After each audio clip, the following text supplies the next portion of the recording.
महाभारत द्रोण पर्व भाग 7। भीष्म पितामह के पतन के बाद कौरव सेना को एक नए सेनापति की आवश्यकता थी। तब द्रोणाचार्य को कौरव सेना का सेनापति बनाया गया। इसी से महाभारत के अगले चरण द्रोण पर्व की शुरुआत होती है। द्रोणाचार्य का सेनापति बनना। द्रोणाचार्य अत्यंत महान गुरु और योद्धा थे। वे पांडवों और कौरवों दोनों के गुरु रह चुके थे, लेकिन कर्तव्य और राजधर्म के कारण वे कौरवों की ओर से युद्ध कर रहे थे। सेनापति बनते ही उन्होंने युद्ध को और भी अधिक संगठित और रणनीतिक बना दिया। चक्रव्यूह की रचना। द्रोणाचार्य ने पांडवों को हराने के लिए एक जटिल युद्ध रचना बनाई, जिसे चक्रव्यूह कहा जाता है। यह इतनी कठिन संरचना थी कि इसमें प्रवेश करना तो संभव था, लेकिन बाहर निकलना बहुत कठिन था। पांडवों में केवल अर्जुन ही इसे पूरी तरह तोड़ना जानते थे, पर उस दिन अर्जुन को दूर ले जाया गया। अभिमन्यु का वीरता। अर्जुन के पुत्र अभिमन्यु को चक्रव्यूह में प्रवेश करना आता था, लेकिन बाहर निकलना नहीं। फिर भी उसने साहस दिखाया और युद्ध में प्रवेश किया। अभिमन्यु ने अकेले ही कौरवों के कई महान योद्धाओं का सामना किया और उन्हें भारी क्षति पहुंचाई। उसकी वीरता अद्भुत थी। अभिमन्यु का बलिदान। कौरवों ने मिलकर नियमों का उल्लंघन करते हुए अभिमन्यु पर एक साथ आक्रमण किया। वो अकेला था, फिर भी अंत तक लड़ता रहा।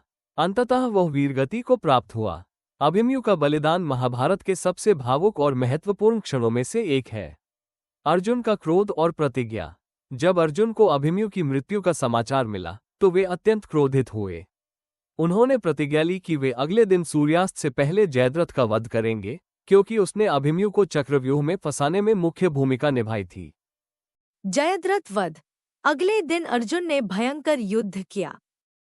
कौरवों ने जयद्रथ को बचाने के लिए पूरी शक्ति लगा दी। श्री कृष्ण की सहायता से अर्जुन ने सूर्यास्त से पहले ही जयद्रथ का वध कर दिया और अपनी प्रतिज्ञा पूरी की। द्रोणाचार्य का अंत।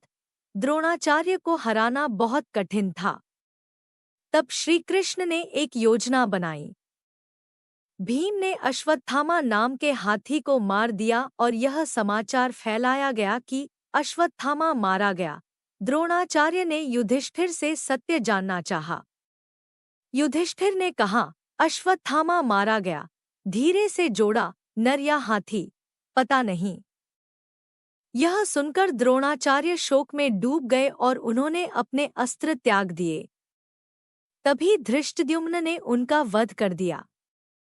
द्रोण पर्व का महत्व। द्रोण पर्व हमें दिखाता है कि युद्ध केवल शक्ति का नहीं, बल्कि रणनीति और भावनाओं का भी होता है।